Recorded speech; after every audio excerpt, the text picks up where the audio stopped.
하나님 말씀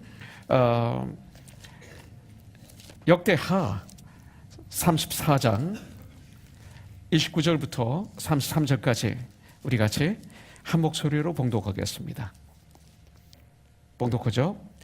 왕이 사람을 보내어 유다와 예루살렘의 모든 장로를 불러 모으고 여호와의 전에 올라가매 유다 모든 사람과 예루살렘 주민들과 제사장들과 레위 사람들과 모든 백성이 노소를 막론하고 다 함께 한지라.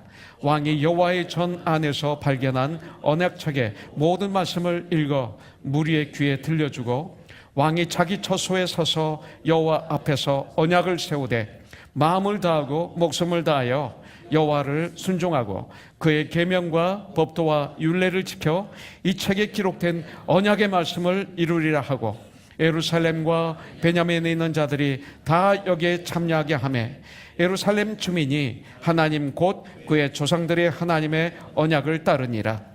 이와 같이 요시야가 이스라엘 자손에게 속한 모든 땅에서 가증한 것들을 다 제거하여 버리고 이스라엘의 모든 사람으로 그들의 하나님 여호와를 섬기게 하였으므로 요시야가 사는 날에 백성이 그들의 조상들의 하나님 여호와께 복종하고 떠나지 아니하였더라. 이제 내일이면 역대하 생명의 말씀 큐티가 끝나고 1월 1일부터 마가복음으로 들어가게 됩니다. 가능하시면 여러분들 한 3번 정도 마가복음 전체를 읽고 가능하면 한 5번 읽으면 더 좋습니다. 그러고 난 다음에 여러분들 큐티를 하시면 분명히 이 마가복음을 통해서 2019년 놀라운 축복, 놀라운 은혜, 승리 하나님이 허락해 주시리라고 믿습니다. 미리 읽으시면 아주 좋아요. 여러분들 전체를 다 읽으셔야 돼요. 그리고 날마다 그 말씀의 양식을 받으세요. 매년 4년마다 이렇게 되돌아옵니다. 그러면서 여러분들이 한번 비교해 보세요. 4년 전에 이 말씀을 통해서 나는 어떤 은혜를 받았고 어떤 상황이었는가, 그러나 지금은 나는 어떤가 한번 나를 말씀을 통해서 바라보면 하나님께 감사할 수밖에 없을 것입니다. 데일리 브레드, 날마다 하나님 말씀을 먹는 것입니다. 시편 1편에 보면 복 있는 사람은 하나님 말씀을 즐거워하는 자라고 그랬어요. 하나님 말씀을 즐거워해서 낮과 밤으로 그 말씀을 묵상하는 자는 복이 있다 그랬습니다. 그러면 시냇가의 시무나무와 같이 시절을 쫓아 과실을 맺어요. 악인의 길을 쫓지 않게 돼요. 죄인의 길에 서지 않게 돼요. 교만한 자의 자리에 앉지 않게 됩니다. 그래서 승리해서 시편 150편 6절 여호와 하나님을 찬양하게 돼 있어요. 그래서 이렇게 사는 사람들은 호흡이 있는 자는 이 소리예요. 이렇게 사는 사람들은 호흡이 있는 자는 여호와 하나님을 찬양할지어다 하면서 시편은 끝나는 것을 볼 수가 있습니다. 2018년도 우리가 그런 삶을 살려고 전쟁을 했습니다. 어떤 때는 실패하고 어떤 때는 승리하고 그랬습니다. 그러나 하나님은 그렇게 전쟁한 자체를 기뻐하시고 또 그 과정을 통해서 하나님은 역사하셔서 오늘 우리가 이 자리에 있는 것입니다. 특별히 2박 3일 동안 우리 중고등부 어린이들 한 60명, 선생님들까지 해서 한 60명이 수련관에 그 캠프장에 들어가서 수련회를 하고 왔습니다. 저도 저 아내와 같이 잠깐 올라가서 그들이 하는 것을 보고 기도해주고 왔는데요. 참 많은 어린이들이 은혜를 받았어요. 선생님들과 딥한 상담들을 했습니다. 그 상담한 것을 여러분들에게 보고할 때 기도하시고 잘 그것을 활용하세요. 화를 내신다든지 우리 아이는 그렇지 않다고 한다든지 하면 여러분들은 손해입니다. 정말로 사랑해서 정말 뜨겁게 기도하는 가운데 기쁘게 눈물을 흘리면서 한 상담들이 있어요. 대화한 것들이 있어요. 부모에게 털어놓지 못한 이야기들이 있어요. 그런 것들을 기도하면서 우리가 부모에게 보고하도록 하겠습니다. 그때 이것을 잘 받아서 여러분들의 자녀들이 더욱 영적으로 건강해지게 성장하는, 그래서 성령으로 충만한 하나님의 사람들이 되어서 이 세상 어느 곳에서 살더라도 쓰임받는 멋있는 요셉 같은 사람이 되도록 우리 함께 전쟁하는 그런 시간이 됐으면 좋겠습니다. 특별히 요시아처럼 오늘 요시아의 이야기를 하려고 합니다. 이 요시아는 그 8살에 왕위에 올랐습니다. 8살에. 예. 지금 우리 해림자매 도가 몇 살이죠? 6살. 2살만 더 되면 8살. 도가 왕위에 오른 거예요. 도. 하림이가 8살인가요? 7살. 미국 나이로 7살은 이스라엘 나이로 8살이야. 8살. 8살.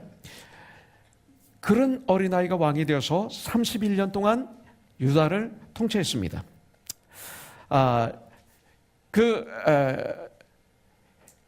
요아스의 할아버지가 므낫세입니다.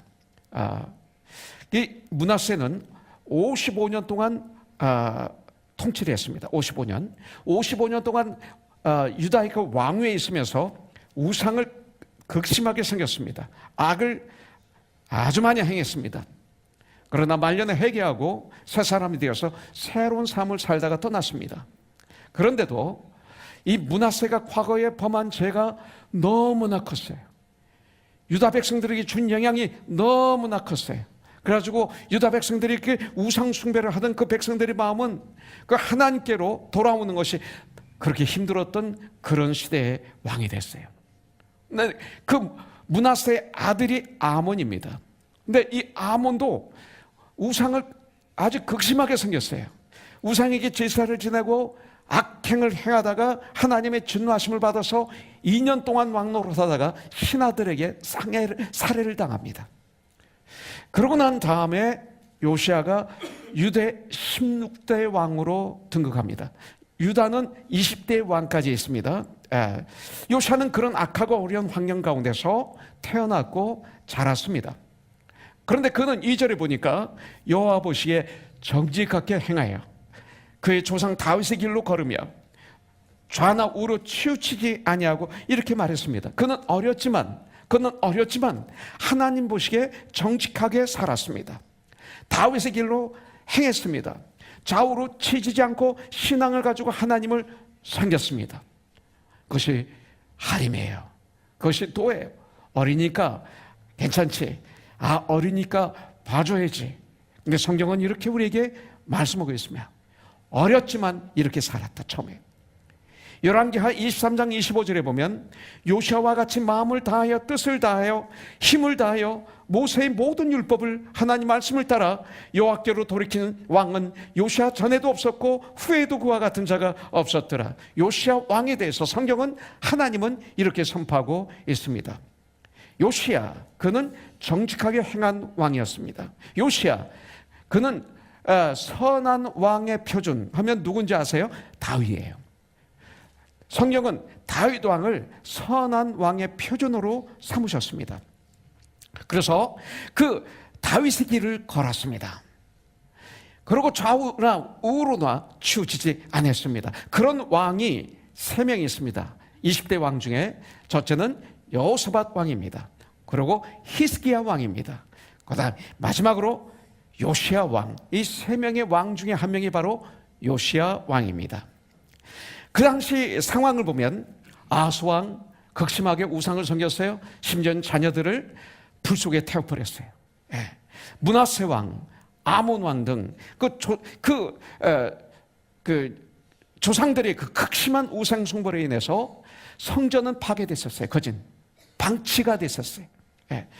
그 성전을 이 요시야 왕은 수리하고 정결케 합니다. 그러다가 하나님 말씀을 발견하게 되죠. 그래서 하나님 말씀에 의해서 유월절을 지키는 것을 볼 수가 있습니다. 요시야 하면 그는 우상을 제거합니다. 우상을 섬기던 제자들을 파괴해버립니다.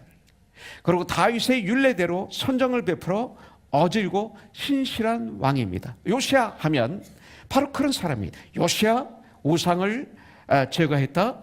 요시야 우상을 섬기던 제자들을 파괴했다. 요시야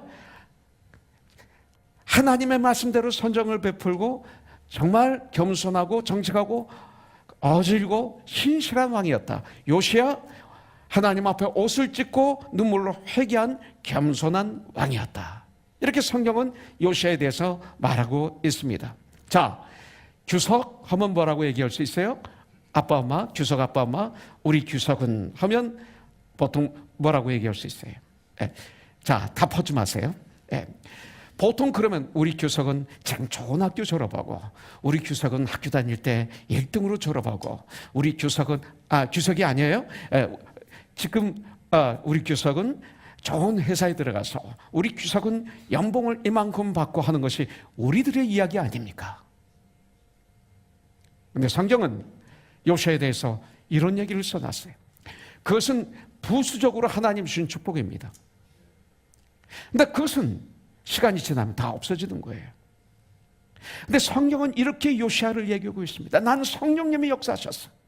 여러분들 안에 놀라운 은혜가 임하기를 원합니다. 우리 자녀들이 잘 살아야 됩니다. 인기를 얻어요. 권력을 얻고, 그리고 원하는 것을 이루는 것, 주님의 영광을 위해서 전 이것을 위해서 기도합니다.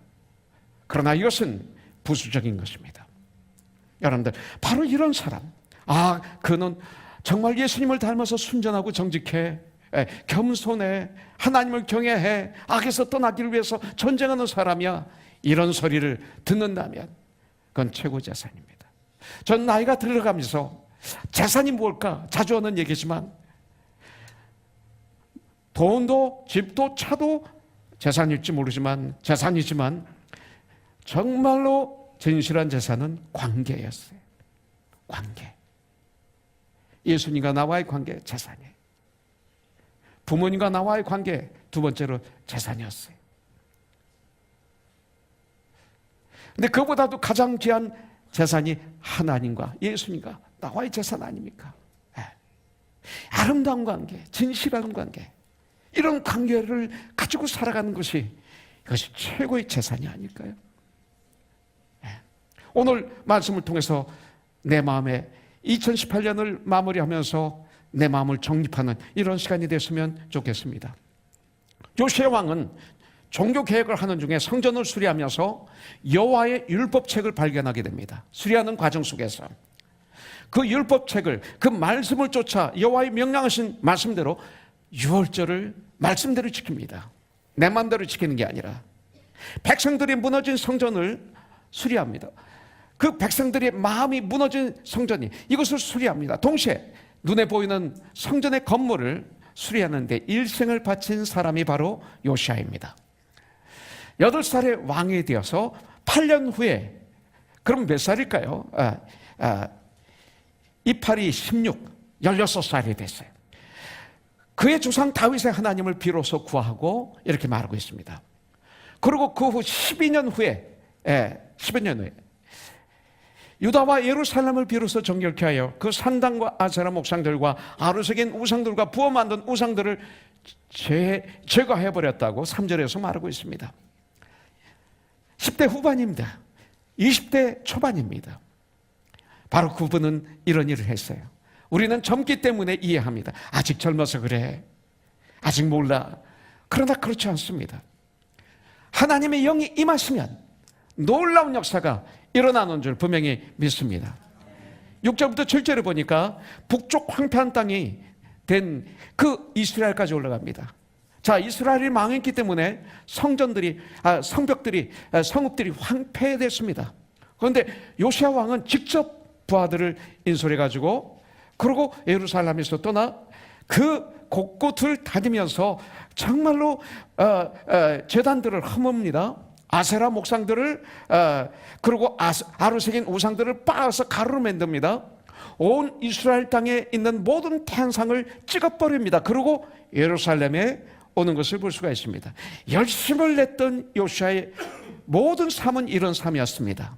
왕인데, 여러분들 14절에 보니까 무리가 여호와의 전에 헌금한 돈을 꺼낼 때, 헌금하면서 여호와의 전에서, 성전에서 헌금한 돈을 꺼낼 때 제사장 hil기야가 모세가 전한 여호와의 율법책을 발견하고 그랬습니다. 우상을 섬기는 산당을 없애버린 후에 이제는 여호와의 성전을 수리하기 시작합니다. 요시야는 성전 수리를 위해서 백성들이 성전에 헌금한 돈을 성전에서 꺼내다가, 성전을 수리하려고 돈을 꺼내다가, 이 소리입니다. 이것은 몇 가지 미닝으로 받을 수가 있어요.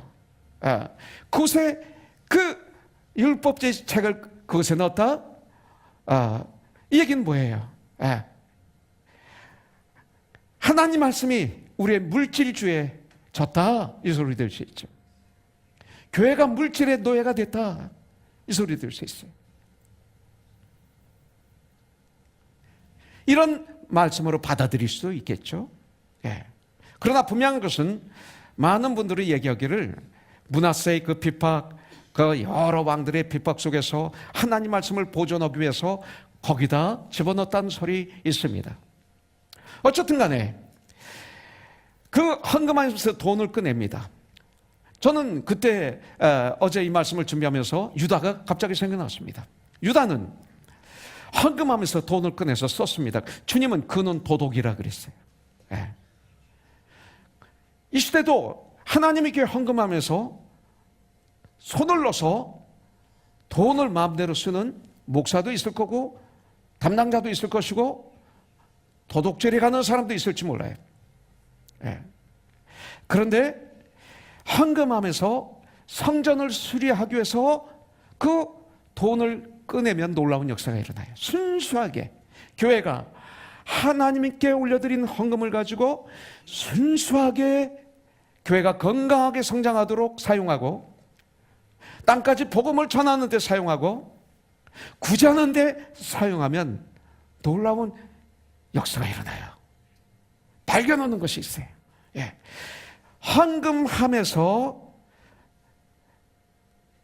이것을 꺼낼 때 돈을 모세가 전한 여호와의 율법책을 발견하는 축복이 있는 거예요. 이런 일이 있는 거예요. 신명기에서는 이렇게 설명하고 있어요. 31장 9절부터 13절에 보니까 또 모세가 이 율법을 써서 여호와의 언약궤를 매는 레위 자손 제사장들과 이스라엘의 모든 장로에게 주고 모세가 그들에게 명령하여 이르기를 매 7년 끝해 곧 면제년에 초막절에 온 이스라엘이 네 하나님 여호와 앞 그가 택하신 곳에 모일 때 이 율법을 낭독하여 온 이스라엘에게 듣게 할지니 이스라엘 하나님의 사람들에게 곧 백성의 남녀와 어린이와 내 성읍 안에 거류하는 타국인들까지 모으고 믿지 않는 사람들에게까지도 그들에게 듣고 배우고 네 하나님 여호와를 경외하며 이 율법의 모든 말씀을 지켜 행하게 하고 또 너희가 요단을 건너가서 차지할 땅에 거주할 동안에 이 말씀을 알지 못하는 그들의 자녀에게 듣고 내 하나님 여호와 경외하기를 배우게 할지니라. 명령입니다. 이렇게 하신 말씀, 이것이 율법책 성경입니다. 여호와의 언약궤 곁에 있어야 될 하나님의 율법책에 이 성경이 헌금함 속에 들어있었던 것입니다. 매 7년 면제는 초막절에 온 백성을 모아 낭독하여야 할 하나님의 율법책이 헌금함 속에서 잠자고 있었던 것입니다. 여러분들, 이 말씀을 통해서 우리가 한번 2018년을 마무리하면서 우리의 믿음 생활을 점검하면서 생각할 것이 있어요. 몇천 년 전에도 그 당시에도 여러분들 여호와의 성전이 있었습니다. 그곳에 섬기는 제사장들과 레위인들이 있었습니다. 목사들이 있었습니다. 장로들이 있었습니다. 지도자들이 있었습니다. 또 하나님께 제물도 바쳤습니다. 헌금도 드렸습니다. 여러분들, 여호와 하나님이 택하신 백성이요 거룩하게 구별하신 백성, 그들을 향해서 주님은 너희는 내 백성이다. 그렇게 주님이 말씀하신 이스라엘 백성들, 어떻게 그런 사람들이 유월절을 지키지 않을 수 있었을까 이거예요. 아니, 사무엘 선지자 이후로 그때까지 어떻게 유월절을 올바로 지키지 않았을까? 여호와의 율법책은 헌금함 속에 파묻혀 놓고 말았을까? 왜 하나님의 말씀이 없었을까? 여러분들, 역대하 35장 18절을 보니까 선지자 사무엘 이후로 이스라엘 가운데서 유월절을 이같이 지키지 못하였고, 이스라엘 모든 왕들도 요시아가 제사장들과 레위 사람들과 모인 온 유다와 이스라엘 무리와 예루살렘 주민과 함께 지킨 것처럼 유월절을 지키지 못하였더라. 올바로 지키지 못하였더라. 사무엘 선지자 이후로 유월절을 이같이 올바로 이속에 말씀대로 지키지 못하였더라. 상상이 되지 않는 거죠. 우리는 유월절을 지키는 민족인 줄 알았죠. 그렇게 오랫동안 유월절을 바로 지킨 일이 없었다는 사실을 제대로 몰랐을지도 몰라요. 그 성전에는 제사장들이 있었는데, 아론의 후손인 레위인들이 있었는데 어떻게 이럴 수가 있을까, 이거죠. 그러면서 이 시대 우리들을 바라보는 거예요. 이것이 말씀입니다. 자, 14절부터 15절에 보니까 무리가 여호와의 전에 헌금한 돈을 꺼낼 때 제사장 hil기야가 모세가 전한 여호와의 율법책을 발견하고, hil기야가 서기관 사반에게 말하여 이르되 내가 여호와의 전에서 율법책을 발견하고, hil기야가 그 책을 사반에게 주매 율법책이 없는 여호와의 성전. 자, 말씀이 없는 내 마음. 그리스도인이라고 하지만, 예배는 드리지만, 교회에서 일을 하지만, 말씀이 없는 내 마음, 말씀이 없는 나. 교회에서 매주마다 말씀이 선포되고 여러 곳에서 말씀이 선포되는 것 같지만, 그러나 우리 그리스도인의 삶 중심에 말씀이 없는 삶, 헌금함에 들어가 있는 말씀. 돈 벌어야 돼요. 나는 우리 크리스천들에게 재벌이 나오기를 원해요. 그래서 하나님께 영광을 드리는 위대한 하나님 사람들이 많이 나오기를 원해요. 그러나 헌금함 속에 물질이 그냥 헌금함 속에 말씀이 그냥 숨겨져 있으면 안 돼요. 말씀이 그 안에 있으면 안 돼요. 물질의 노예가 되어 있으면 안 돼요. 말씀이. 교회가 물질의 노예가 되어 있으면 안 돼요. 하나님이 우습게 여기시면 안 돼요. 너무나 오랫동안 성경이 하나님의 말씀에 헌금함에 들어있었어요. 오랫동안 온 백성들 앞에 낭독하여 듣고 배우고 지켜 행함으로 여호와를 경외하는 법을 배우는 일이 없었다 이거예요. 그러니까 왕들이 우상을 숭배할 수밖에 없었구나. 그래서 왕들이 우상을 그렇게 섬겼구나. 하나님 말씀을 배우지 않았기 때문에, 말씀이 없었기 때문에 그들은 하나님을 알지도 못했고 올바로 경외하지도 못했던 것을 볼 수가 있어요. 그들이 우상 숭배하는 것은 당연했어요. 성전이 있었습니다. 대제사장이 있었습니다. 서기관이 있었습니다. 성전에는 성전을 섬기는 레위인 무라리 자손이 있었어요. 그앗 자손이 있었어요. 그러나 여호와의 율법책은 성전 헌금함 속에서 잠을 자고 있었습니다. 한마디로 말씀드려, 여호와의 율법이 없는, 하나님 말씀이 없는 여호와의 성전, 그런 교회였습니다. 여러분들 우리의 자녀들에게 말씀을 가지고 얘기합니까? 큐티를 가지고 우리 자녀와 아름다운 사랑의 교제, 하나님 말씀을 가지고 사랑의 교제를 합니까? 부부가 하나님 말씀으로 아름다운 교제를 합니까? 성도가 만나서 아름다운 교제를 말씀으로 합니까? 그렇지 않으면 정치 얘기도 하고 경제 얘기도 하고 세상 돌아가는 얘기도 해야 되지만 말씀은 하나도 없고 그런 것들만 가득 찬 코너스톤 교회입니까? 그렇다면 헌금함 속의 말씀이 그냥 집어던진 교회가 되고 마는 거예요. 여러분들, 하나님의 말씀이 없는 그런 교회가 되고 말아요. 이 시대 교회가, 우리들이 이렇게 많은데, 교회들이 이 땅에 그렇게 많은데 유월절을, 예배를 올바로 말씀대로 드리지 않아요. 말씀대로 드리지 않아요. 자기들 원하는 대로 드려요. 양적인 성장을 목표로 놓고 예배를 만들어요. 헌금이 많이 나오게 하기 위해서 예배를 만들어요. 프로그램을 하해버렸어요. 성령, 진술과 진리와 성령으로 드리는 게 아니라 프로그램화가 되어 있어요. 프로그램은 필요해요. 성령이 없는 프로그램. 모든 것은 인간들의 그 욕심의 목적에 의해서 만들어진 예배, 성경 공부, 모든 세미나, 모든 컨퍼런스, 헌금함 속에 말씀을 집어넣어 버렸어요.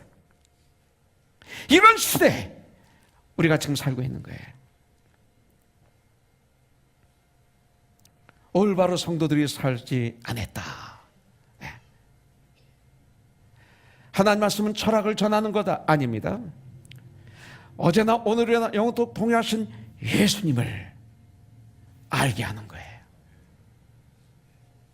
말씀이 선포돼야 돼. 자, 무리가 여호와의 전에 헌금한 돈을 꺼낼 때 제사장 hil기야가 모세가 전한 여호와의 율법책을 발견하고 hil기야가 서기관 사반에게 말하여 이르되 내가 여호와의 전에서 율법책을 발견하였노라 하고 hil기야가 그 책을 사반에게 주매 율법책을 성전을 수리하기 위해 헌금하면서 돈을 꺼낼 때 발견합니다. 모세의 전한 여호와의 율법책은 모세오경을 얘기합니다. 언약궤, 하나님의 언약궤 안에 곁에 있어야 될 율법책이었어요. 그런데 헌금함 속에 방치되어 있었습니다.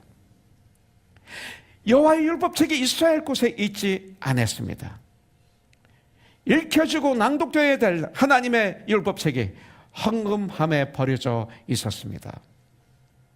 성전 수리를 위하여 그런데 헌금하면서 돈을 꺼낼 때 발견하게 됩니다. 하나님의 뜻을 이루기 위해서 우리가 내 물질을 사용하게 될 때, 나의 시간을 사용하게 될 때, 나의 능력을 사용하게 될 때 분명히 발견하는 게 있을 것입니다. 순수하게. 왜 안 돼요? 오히려 주님 일을 하고 시험 드는 분이 있죠. 그것은 주님 일을 안고 내 일을 하면 시험 들어요. 나의 영광을 위해서, 나의 칭찬받기 위해서 여러 가지 이유로 주님 일을 하면 시험 안 드는 경우대요. 시험 안 들으면 그분을 기적과 표적을 체험했다라고 얘기할 수 있어요. 이게 굉장히 중요한 거예요. 그런데 순수하게 주님의 일을 감당하게 되면 놀라운, 세상에서 주지 못하는 놀라운 일이 나에게 생기게 될지 분명히 믿습니다. 말씀을 발견하게 될 거예요. 여러분들 말씀을. 네. 자, 근데 그 율법의 말씀을 듣고 요시야의 액트가 어때요? 요시야가 어떻게 행했습니까? 그 율법 말씀을 들었던 요시야 왕은 자기 옷을 찢습니다. 여러분들 요시야가 말씀을 들을 때 자세가 어땠을까? 여기 나오는 거예요. 자, 나의 마음 중심에 나의 하나님의 말씀이 있는가? 내 중심에 이거예요. 그 성경을 날마다 출고하며 나는 묵상하고 있는가? 나는 하나님 말씀을 읽고 말씀대로 살려고 노력하며 전쟁하며 기도하며 살고 있는가? 그 말씀의 자리는, 나의 자리는 어딘가? 내 손이 말씀이 있어야 돼요. 손으로 하는 일에 말씀이, 눈으로 보는 일에 말씀이 있어야 돼요. 귀로 듣는 일에 말씀이 있어야 돼요. 내가 말하는 이 말에 말씀이 있어야 돼요. 이 심장에 말씀이 있어야 돼요. 내 마음, 내 삶의 중심에 주님의 말씀이 있어야 돼요. 내가 하는 모든 결정에 이 주님의 말씀이 있어야 돼요. 내 생각에 주님의 말씀이 주인이 돼야 돼요. 그렇게만 된다면 여러분들 놀라운 축복을 받게 됩니다. 그런데 조심할 것이 있어요. 이 시대에 우리는 TV를 통해서도 말씀을 들을 수 있고 받을 수 있고 설교를 듭니다. 인터넷을 통해서 우리는 하나님 말씀을 유튜브를 통해서 말씀을 들고 우리 교회도 내보냅니다. 기독교 방송을 들으면 하루 종일 하나님 말씀을 듣습니다. 그래서 우리는 설거지 할 때도 말씀을 들을 수 있고 드라이브 할 때도 말씀을 들을 수 있고 뭐든지 들을 수 있습니다. 그런데요, 이건 축복 중에 축복인데 이렇게 말씀이 이 시대에 가득 차지 않았습니까? 할지 모르지만 그렇지 않습니다. 오히려 그것이 우리의 쓰러지는데, 우리가 믿음 생활하는데 쓰러지는데 마귀가 사용하는 툴이 될 수도 있다는 것입니다. 잘못 사용하면, 깨어있지 않으면. 자, 저는 그 레던드 비치에 일주일에 한번 걷습니다. 리셉을 끼고 성경을 듣습니다. 그런데 놀라운 사실을 발견했어요. 자꾸 다른 생각을 해. 듣다가 깜짝 놀라서 다시 조금 듣다가 또 다른 생각을 해요. 그러고 저는 들었다, 읽었다로 표시를 하고 있는 나를 발견했어요. 이것은 들은 것도 아니고 읽은 것도 아니에요. 오히려 무서운 함정입니다. 차를 타고 가는데 전화가 오면 듣다가 받아요. 자연스럽게 받죠, 여러분들. 받아요. 설거지하면서 말씀을 듣다가 전화 오면 받아요. 아이, 야, 떠들지 마. 그 김치 끓는데 빨리 뚜껑 열어. 밥이 탄다. 한 적 있어요, 없어요? 말씀 듣다가요. 하잖아요, 그런 거. 차 타고 하다가 말씀 듣다가 부부가 막 싸운 적도 있잖아요. 이게 함정이에요. 마귀는 너 말씀 들어. 근데 제대로 듣지 마. 말씀을 가장 우선순위에 놓지 마. 마지막에 놔. 전화 오면 받고, 얘기하면 얘기하고, 떠들면 떠들지 말라고 얘기하고, 다 해. 그리고 틈틈이 그냥 말씀 들어. 그렇게 되면 결과가 어떻게 되는지 아세요? 좋은 것만 듣는 훈련이 되는 거예요. 내가 원하는 것만 듣는 훈련이 되는 거예요. 이 시대에 그렇게 말씀이 많은데 변화되고 주님을 닮고, 그래서 세상을 변화시키는 사람이 많이 없는 건 사실이 아니에요. 그래서 안 되는 거예요. 그래서 죽어라 변화가 안 되는 거예요. 말씀은 많은데 정신 차려야 돼요. 이 좋은 걸 잘 활용해야 돼요. 저도 스마트폰을 잘 활용하죠. 오늘도 새벽에 일어나서 시편 146편부터 150편까지 읽었어요. 스마트폰 가지고. 얼마나 좋아요. 잠언을 30장 잠언을 읽었어요. 그리고 오늘 큐티 말씀을 몇 번 읽었어요. 그리고 오늘 말씀을 전해야 될 29절부터 33절을 또 영어로도 읽고 한국말로도 읽고 영어로도 읽고 한국말도 읽고 계속 묵상하면서 읽었어요. 중요한 건 뭐예요? 그때 어느 장소든 운전하면서도 마음의 무릎을 꿇어야 돼요. 그거 들을 땐 가장 우선순위로 말씀을 듣는 훈련을 해야 돼요. 말씀이 세컨드, 서드가 아니라 말씀을 들을 때는 이것이 가장 우선순위가 돼야 돼요. 말씀이 세컨드, 서드 이렇게 되면 큰일 나는 거예요. 그렇기 때문에 이거 할 때는 제 아내가 저를 아빠에도 잠깐 내 지금 말씀 읽고 있어 이렇게 저는 합니다. 잠깐 수업시킵니다. 절대 중간에 절대 놓고 가지 않습니다. 왜? 말씀을 읽는다는 건 하나님이 나에게 말씀하신다는 건데, 하나님이 나에게 말씀하는데 전화 왔다고 받고, 철엄마가 제 아내가 철아빠 한다고 이걸 끊고 하나님 잠깐 제 아내가 부르네요 하고 가고, 잠깐 하나님 밥이 지금 막 타려고 그래 잠깐만 기다리세요 이렇게 되면 안 되잖아요. 그럼 말씀을 거부하는 거예요. 이것만 조심해야 되는 거예요. 그리고 제일 싫어 주님과 대화할 때, 말씀을 받을 때 요시아처럼 옷을 찢을 수가 있는 것입니다. 그때 놀라운 역사가 일어나는 거예요. 말씀을 통해서 어떤 역사가 일어납니까? 회복이 일어나요. 회복이. 하나님과 나의 관계가 reconciliation, 회복이 되는 거예요. 사람들과의 관계가 회복이 됩니다. 18절 19절에 보니까 서기관 사반이 또 왕에게 아뢰어 이르되 제사장 hil기야가 내게 책을 주더이다 하고 사반이 왕 앞에서 그것을 읽음에 왕이 율법의 말씀을 듣자 곧 자기 옷을 찢더라. 자, 요시야 왕이 서기관 사반이 있는 하나님의 말씀을 들었습니다. 말씀을 듣다가 그는 자기 옷을 찢습니다. 마치 욥이 자기 옷을 찢었던 자. 자기 옷을 찢었다는 뜻은 충격입니다. 거룩한 충격이 온 거죠. 슬픔입니다. 통곡입니다. 간절한 회개입니다. 우리 하나님, 내가, 우리나라가, 우리 백성이, 우리 조상이 통곡입니다. 이것을 표현한 것이 옷을 찢는 것입니다. 택한 백성인데 이스라엘이 여호와 하나님 앞에 너무도 잘못 살아왔다. 그 잘못에 대한 하나님의 진노가 너무나 크시구나. 옷을 찢는 것입니다. 왜? 34장 28절에 보니까 어떤 말씀이 있어요. 요시야 너 때에는 너 때까지 이 나라를 계속 네가 이 나라가 망한 걸 보지 않도록 해주겠다. 그렇게 선한 왕이 있는데도 망하지 않아요? 죄가 너무 크기 때문에. 소돔과 고모라, 아브라함이 그렇게 기도하면 멸망시키지 말아야죠. 멸망됐죠. 그와 마찬가지로 이스라엘이 너무나 죄가 관영했기 때문에 멸망을 당해야 되는 거예요. 이런 왕이 있어도. 네. 여러분들, 이걸 알고 옷을 찢은 거예요. 이런 모든 사실을 알고 통곡을 한 거예요. 하나님 말씀을 듣는 사람들 두 종류의 반응이 있어요. 요시아처럼 즉시 자기 옷을 찢으며 말씀을 들을 때 하나님 앞에 회개하는 사람이 있어요. 통곡하는 사람이 있어요. 변화되는 사람이 있어요. 이와 반대로 여러분들, 에레미야서 36장 21절부터 26절, 제가 어제는 에레미야서를 전체를 다 한번 읽어봤습니다. 근데 거기에 이 말씀이 있어서 역대하고 연결이 되더라고요. 여기 보니까 특별히 23절 보니까 22절에 보니까 그때는 이 아홉째 달이라 왕이 겨울 궁전에 앉았고 그 앞에는 불피운 화로가 있더라. 자, 화로가 앞에 있어요. 이 화로 조심해야 돼. 예.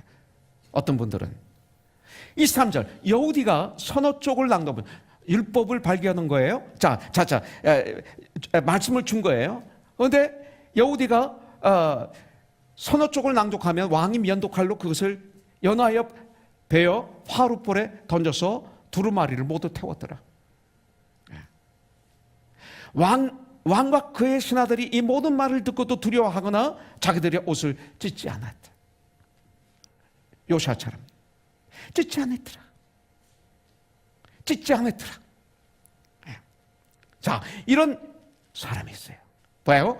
요시아 같은 사람이 있고 반대로 요시아의 아들인 이 여호야김 왕처럼 말씀을 화롯불에 던져 불태워버리고 에레미야를 잡으라고 명령하는 사람도 있어요. 오히려 말씀을 그렇게 전하고 그렇게 그가 잘 되기를 원하고 영원히 잘 되기를 원하고 구원받기를 원하고 죄 용서함 받기를 원하고 영생을 얻기를 원하고 죽음의 문제를 해결을 원하고 이 땅에서 살아갈 때 능력의 삶을 살게 하기 위해서 눈물을 뿌리는 에레미야를 잡아 죽이려고 하던. 자, 신약엔 없습니까? 있죠. 사도행전 2장 37절에 보니까 성령 충만함을 받은 베드로가 말씀을 전합니다. 말씀을 듣는데 37절에 보니까 유대인 중에 어떤 유대인들이 떨며 두려워하며 형제여 우리가 어떻게 하면 구원을 받을 수 있습니까? 질문합니다. 그 말씀을 듣고. 그런데 사도행전 7장에 보니까 스데반이 똑같이 복음을 전합니다. 복음의 말씀을 전합니다. 그 많은 유대인들 무리들이 말씀을 들었습니다. 마음에 찔렀습니다. 그렇지만 스데반을 향해 이를 갈며 귀를 막고 달려들어 돌로 쳐 죽였어요. 여러분들, 이 두 부류의 사람이 있습니다. 저와 여러분들은 이 중에 어떤 사람일까요? 여러분들, 회개의 축복을 누리는 저와 여러분들이 되기를 주님의 이름으로 축원합니다. 사도행전 2장 48절에 나서는 대로 너희가 회개하고 예수의 이름으로 침례를 받고 주의 용서를 받으라. 그리하면 성령을 선물로 받으리라. 이사야서 1장 18절 네가 회개하면 양털같이 흰 눈같이 네 죄를 깨끗하게 해주리라. 요한일서 1장 9절 이렇게 나와 있어요. 회개의 축복을 올해 놓치지 말고 2019년을 맞이하기를 원해요. 자, 회개는 누구에게 임합니까? 오직 겸손한 사람에게 임합니다. 예. 겸손한 마음을 가질 때 임합니다. 오늘 우리는 요시아의 겸손한 마음, 나자닌 마음을 볼 수가 있어요. 야고보서 4장 6절에 보니까 그러나 더욱 큰 은혜를 주시나니, 저와 여러분들 은혜를 받아야죠. 은혜 받으세요. 그런데 그러므로 일러서되 하나님이 교만한 자를 물리치시고 겸손한 자에게 은혜를 주신 자 하였느니라. 축복을 받아야 되잖아요. 축복의 그릇은 겸손해요. 사람들은 겸손을 연약한 거로 알고 있어요. 우리가 잘못 하나님을 알면 겸손을 표현하기 위해서 저 아무것도 몰라요 그럽니다. 네. 그 겸손한 애 무지지. 왜 몰라 알아야지. 네. 예, 저 그건 못합니다. 예, 속으로는 나 뺏길 사람 없지 하면서, 예, 이거는 완악한 마음입니다. 교만한 마음입니다. 겸손은 그런 거 아니에요. 예. 겸손하지 않으면 자기들이 실수를 인정하지 못합니다. 용서를 구하지도 못합니다. 원하지도 못합니다. 우리 예수님이 어떤 분이에요? 마태복음 11장 28절부터 쭉 보면 수고하고 무거운 짐진 자들아 다 나에게로 오라. 내가 너희를 편히 쉬게 하리라. 나의 멍에는 쉽고 내 짐은 가볍다. 나는 마음이 온유하고 겸손하다. 그러니 너는 나의 멍에를 메고 나를 따르라. 자, 예수님은 어떤 분이에요? 마음이 겸손하고 온유하신 분. 예수님처럼 살아가면 그게 겸손이에요. 그렇기 때문에 예수님을 통해서 겸손을 배울 수가 있는 거예요. 예수님께서는 모든 일을 하나님 아버지의 뜻에 그 초점을 맞추셨어요. 주님이 가르치시는 한 말씀 한 말씀, 베푸시는 모적, 이적과 기사, 모든 삶이 하나님 아버지를 의지하고 있어요. 요한복음 8장 28절에 보니까 내가 스스로 아무것도 하지 아니하고 이 땅에 계시는 동안 오직 아버지께서 가르치신 대로 이런 것을 말하는 줄도 알리라. 이거예요. 이게 겸손입니다. 겸손은 모든 일에 하나님을 인정하고 하나님 뜻에 나 자신의 뜻을 맞추는 것이 겸손입니다. 겸손한 자는 능력이 있습니다. 파워가 있습니다. 네. 빌보서 2장 5절부터 8절 보니까 너희는 이 마음을 품으라 곧 예수 그리스도의 마음이니 난 마음이 온유하고 겸손하니 그것을 6절부터 쭉 풀어놓습니다. 예수님은 근본 하나님의 본체시나 하나님이시나 하나님과 동등됨을 취할 것으로 여기지 아니하시고 왜 우리를 구원하시기 위해서 오히려 자기를 비워 종의 형체를 가지사 사람들과 같이 되셨고 사람의 모양으로 나타나사 자기를 낮추시고 죽기까지 복종하셨으니 곧 십자가에서 죽으십니다. 이것이 겸손입니다. 자신을 낮추시며 죽기까지 생명을 다하는 충성. 근데 겸손에 대한 하나님의 상급은 높으시는 거예요. 하나님 보좌 오른편에 앉으셨느니라. 높임. 우리가 진정으로 높아질 수 있는 것은 하나님이 높여주실 때만이 가능해. 내가 인정받기를 원해요? 내가 높임 받기를 원해요? 그래서 다이아몬드 7캣을 끼고 그리고 롤스를 몰고 다니고 그리고 세상의 옷을 입지 말라는 거 아니에요? 입으세요. 여러분들 돈 있으면. 크리스찬들 입을 수 있어요. 그거 가지고 욕하지 마세요. 돈 없는데 빚내 가지고 사면 그 사람 욕해도 되지만 그런 거 욕하지 마세요. 여러분들 그런다고 알아줍니까? 손가락질해요 뒤에서. 내가 이렇게 되고 막 이러고 막 자랑하면 앞에서 하는데 돌아서면서 참 불쌍한 친구구만 이렇게 하는 거예요. 아무리 내가 발버둥 쳐도 안 알아줍니다. 하나님이 높여주실 때 높아지는 거죠. 할렐루야. 이거예요. 지금은 시대가 뭐예요? 자기선전 시대라고 그러죠. 예. 그러나 아무리 바뀌어도 성경은 안 바뀌어요. 어제나 오늘이나 영원토록 동일하신 하나님의 말씀, 동일하신 예수 그리스도. 너희는 이 세대를 본받지 말고 오직 마음을 새롭게 함으로 변화를 받아 하나님이 선하시고 기뻐하시고 온전한 뜻이 무엇인지 분별하도록 하라. 오늘 우리는 요시아같이 살도록 요시아를 배워야 됩니다. 오직 말씀을 들을 때 내가 누구인지 볼 수 있고 내가 누구인지 알 수 있습니다. 정확하게 나를 볼 수 있는 것이 축복이고, 그런데 언제 볼 수 있느냐? 겸손할 때 내가 보이는 거예요. 여러분들, 요시아는 자신을 봤습니다. 백성들을 봤습니다. 이것을 겸손이라고 그럽니다. 우리가 말씀으로 돌아가야 돼요. 하나님의 말씀이 나를 변화시키시고, 하나님의 말씀이 이웃을 변화시키시고, 하나님의 말씀이 이 나라를, 아니 온 세계를 오직 말씀만이 변화시킬 수 있습니다. 근데 왜 안 되느냐? 말씀 안에 거하지 않아서 그래요. 올바른 말씀이 아니기 때문에 그래요. 유월절 아닌 유월절을 지내기 때문에 그렇습니다. 헌금함의 말씀을 집어넣기 때문에 안 변하지. 아무리 교회가 많아도 오히려 교회에 모아놓고 변화되지 못하도록 막고 있어요. 막고 있어요. 교회 모아놓고 예수님을 닮지 못하도록 막아놓고 있어요. 그 시대와 지금과 다른 게 뭐가 있어요? 여러분들, 자, 하나님의 말씀은 요시야 왕에게 큰 충격을 주었습니다. 회개하면 실천으로 들어가게 됩니다. 참된 회개는 삶 속에서 이루어집니다. 회개하고 그냥 산다? 그건 후회죠. 진정한 회개는 나를 변화시킵니다.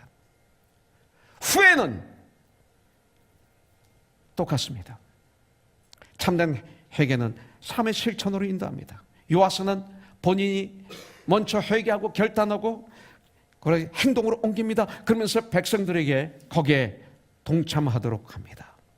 그것이 29절부터 31절에 나오는 것입니다. 왕 자신이 먼저 하나님 앞에 뜻을 정하고 언약을 세우고 온 백성으로 여호와 앞에 자신과 결단한 언약에 참여하게 하니 그때서야 그들은 순종합니다. Follow me, 예수님이 하신 말씀. 예수님만 그렇게 하셨나요? 바울도 그랬죠. 고린도전서 11장 1절에 보니까 내가 예수 그리스도를 본받은 자 된 것 같이 너희는 나를 본받는 자가 되라. Follow me. 어떻게 인간이 그렇게 얘기할 수 있어요? No. 내가 예수를 본받는 자가 된 것 같이 너희는 나를 본받는 자가 되라. 우리 자녀들에게 그렇게 해야 되는 거예요. 아무리 수양해서 은혜를 받아도 가장 중요한 선생이신 부모님이 그 일을 하지 않으면 안 되는 거죠. 하나님의 말씀을 통해서 하나님 앞에 바로 선 거예요. 요시아는 본인이 먼저 실천하며 거기에 참여하도록 합니다. 이것이 바로 회복입니다. 6월절은 사무엘 이후로 이같이 지키지 못했다고 그랬어요. 성경대로 말씀대로 하나님이 원하신 방법으로 6월절을 풍성하게 지냅니다. 말씀을 발견했기 때문에 가능했습니다. 우리가 진정 말씀의 내 안에 주인이 되면 그 다음에 우리 예배는 달라지는 거예요. 우리 찬양은 달라지는 거예요. 우리 삶은 달라지는 줄 분명히 믿습니다. 그렇지 않다면 우리의 예배는, 우리의 교회 생활은 그 율법책이 없는, 율법책을 헌금함에 집어넣은 주님을 믿는다고 하면서 물질이 하나님이 되어서 살아가는 거예요. 물질을 부리는 자가 아니라 하나님의 말씀은 이렇게 우리들의 삶을 변화시키는 능력이 있어요. 나 같은 사람도 변화시켰는데, 여러분들, 우상 숭배로 더러워진 이스라엘 백성을 새롭게 변화시키는 힘이 있었어요. 하나님을 떠났던 사람의 마음을 다하고 성품을 다하고 뜻을 다하여 하나님께 순종하고 말씀을 이루는 이런 능력이 하나님 말씀에 있었던 거예요. 이런 위대한 힘이 있는 하나님의 말씀, 우리들에게 있어야 될 자리에 있어야 돼요. 이 중심에 말씀이 주인이 돼야 돼요.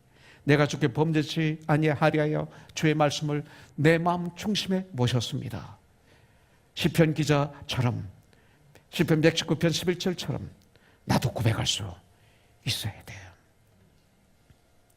하나님의 말씀을 통해서 마음을 다하고 성품을 다하고 뜻을 다하여 하나님께 순종하고 섬기는 우리들이 되기를 주님의 이름으로 축복합니다. 우리 33절 읽고 끝내겠습니다. 33절 같이 한번 읽죠. 그러면 이런 삶이 됩니다. 같이 읽죠. 시작.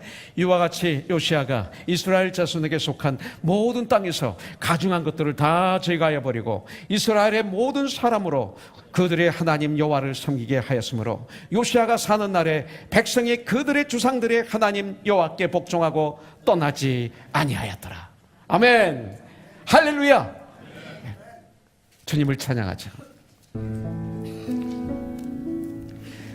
나의 죄를 정케 하사 주의 일꾼 삼으신 구세주의 넓은 사랑 항상 찬송합니다. 나를 일꾼 삼으신 주 크신 능력 주시어 언제든지 주 뜻대로 사용하여 주소서. 같이 오죠. 내게 부어주시려고 은혜 예비하신 주 그 은혜로 채워주사 능력 있게 하소서. 나를 일꾼 삼으신 주 크신 능력 주시어 언제든지 주 뜻대로 사용하여 주여 내게 성령으로 주여 내게 성령으로 충만하게 채우사 생명수가 강물처럼 흐르게 하옵소서. 삼으신 주 나를 이끌 삼으신 크신 능력 우리 주님 하늘과 땅의 권세를 가지시는 언제든지 주 뜻대로 사용하여 주소서. 나를 일꾼 삼으신 주 크신 능력 주시어 언제든지 주 뜻대로 사용하여 주소서. 우리 헌금을 통해서 예배드리겠습니다. 기도하겠습니다.